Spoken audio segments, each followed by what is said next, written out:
An Alpine Idyll. It was hot coming down into the valley, even in the early morning. The sun melted the snow from the skis we were carrying and dried the wood. It was spring in the valley, but the sun was very hot. We came along the road into Galtur, carrying our skis and rucksacks. As we passed the churchyard, a burial was just over. I said, "Grüß Gott," to the priest as he walked past us, coming out of the churchyard. The priest bowed. "It's funny a priest never speaks to you," John said. "You'd think they'd like to say, 'Grüß Gott.'" "They never answer," John said. We stopped in the road and watched the sexton shoveling in the new earth. A peasant with a black beard and high leather boots stood beside the grave. The sexton stopped shoveling and straightened his back. The peasant in the high boots took the spade from the sexton and went on filling in the grave, spreading the earth evenly as a man spreading manure in a garden. In the bright May morning, the grave filling looked unreal. I could not imagine anyone being dead. "Imagine being buried on a day like this," I said to John. "I wouldn't like it." "Well," I said, "we don't have to do it." We went on up the road past the houses of the town to the inn. We had been skiing in the Silvretta for a month, and it was good to be down in the valley. In the Silvretta, the skiing had been all right, but it was spring skiing. The snow was good only in the early morning and again in the evening. The rest of the time it was spoiled by the sun.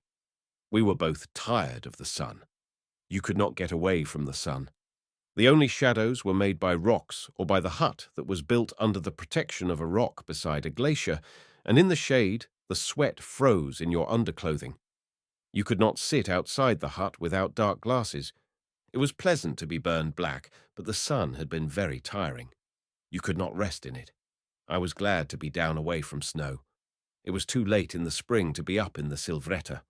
I was a little tired of skiing. We had stayed too long. I could taste the snow water we had been drinking melted off the tin roof of the hut. The taste was a part of the way I felt about skiing. I was glad there were other things besides skiing, and I was glad to be down, away from the unnatural high mountain spring, into this May morning in the valley. The innkeeper sat on the porch of the inn, his chair tipped back against the wall. Beside him sat the cook. "Ski heil," said the innkeeper. "Heil," we said, and leaned the skis against the wall and took off our packs. "How was it up above?" asked the innkeeper. "Schön. A little too much sun." "Yes, there's too much sun this time of year." The cook sat on in his chair. The innkeeper went in with us and unlocked his office and brought out our mail. There was a bundle of letters and some papers. "Let's get some beer," John said. "Good. We'll drink it inside." The proprietor brought 2 bottles, and we drank them while we read the letters. "We better have some more beer," John said. A girl brought it this time. She smiled as she opened the bottles. "Many letters?" she said. "Yes." "Many." "Prosit," she said, and went out, taking the empty bottles. I'd forgotten what beer tasted like. I hadn't, John said. Up in the hut, I used to think about it a lot. "Well," I said, "we've got it now. You oughtn't to ever do anything too long. Number. We were up there too long." "Too damn long," John said. "It's no good doing a thing too long." The sun came through the open window and shone through the beer bottles on the table. The bottles were half full.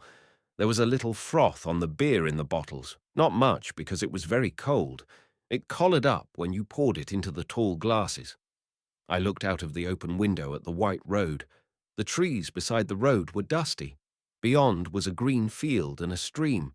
There were trees along the stream and a mill with a water wheel. Through the open side of the mill, I saw a long log and a saw in it, rising and falling. No one seemed to be tending it. There were 4 crows walking in the green field. One crow sat in a tree watching. Outside on the porch, the cook got off his chair and passed into the hall that led back into the kitchen. Inside, the sunlight shone through the empty glasses on the table. John was leaning forward with his head on his arms. Through the window, I saw 2 men come up the front steps. They came into the drinking room. One was the bearded peasant in the high boots. The other was the sexton. They sat down at the table under the window. The girl came in and stood by their table. The peasant did not seem to see her. He sat with his hands on the table. He wore his old army clothes. There were patches on the elbows.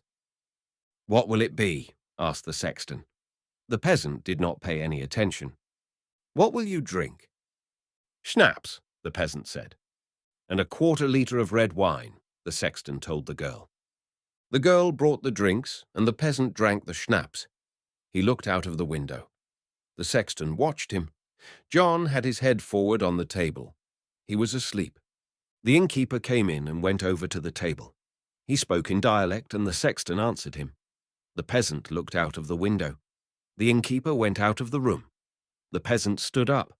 He took a folded 10,000 kronen note out of a leather pocketbook and unfolded it. The girl came up. "Alles?" she asked. "Alles," he said. "Let me buy the wine," the sexton said.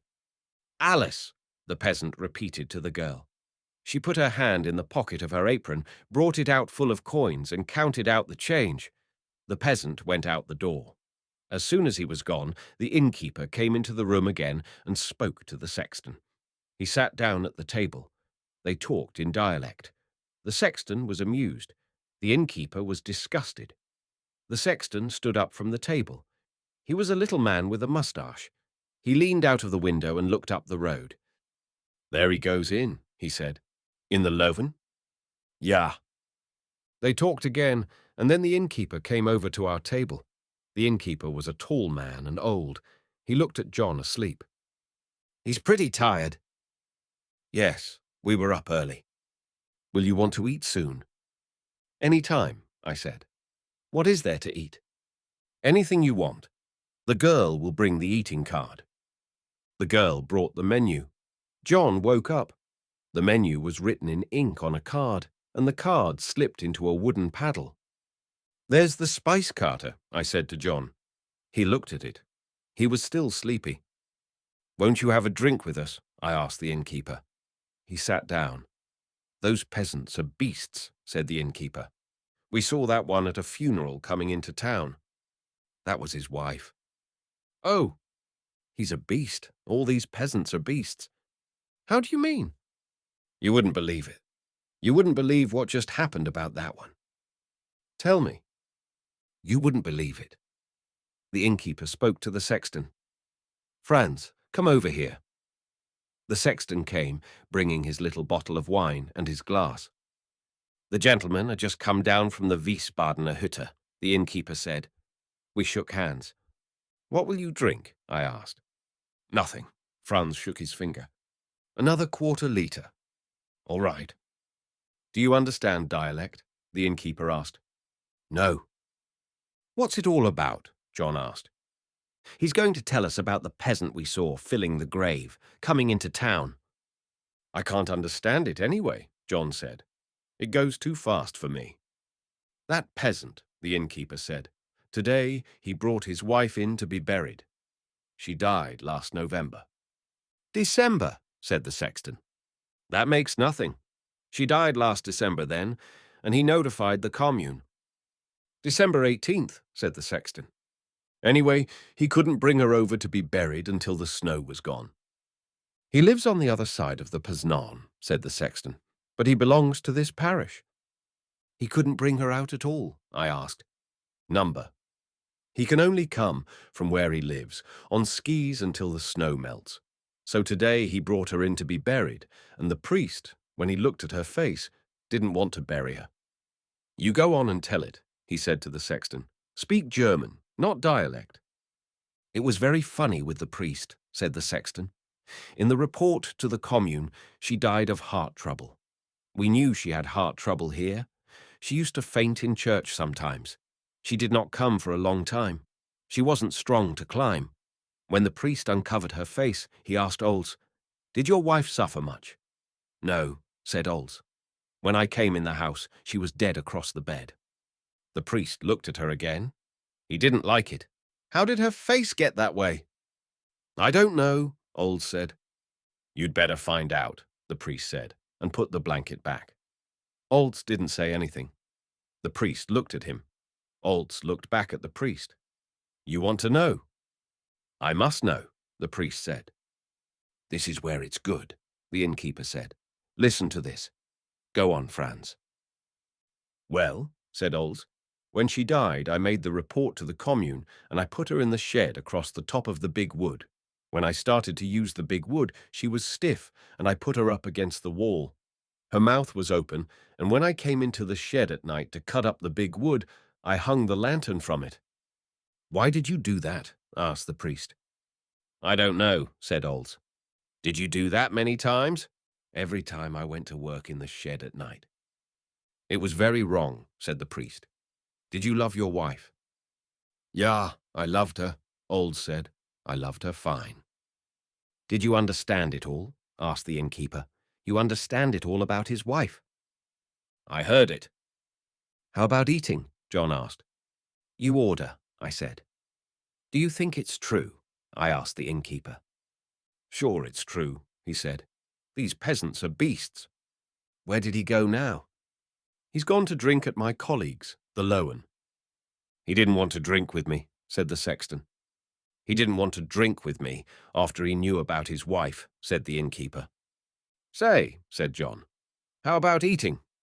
All right, I said.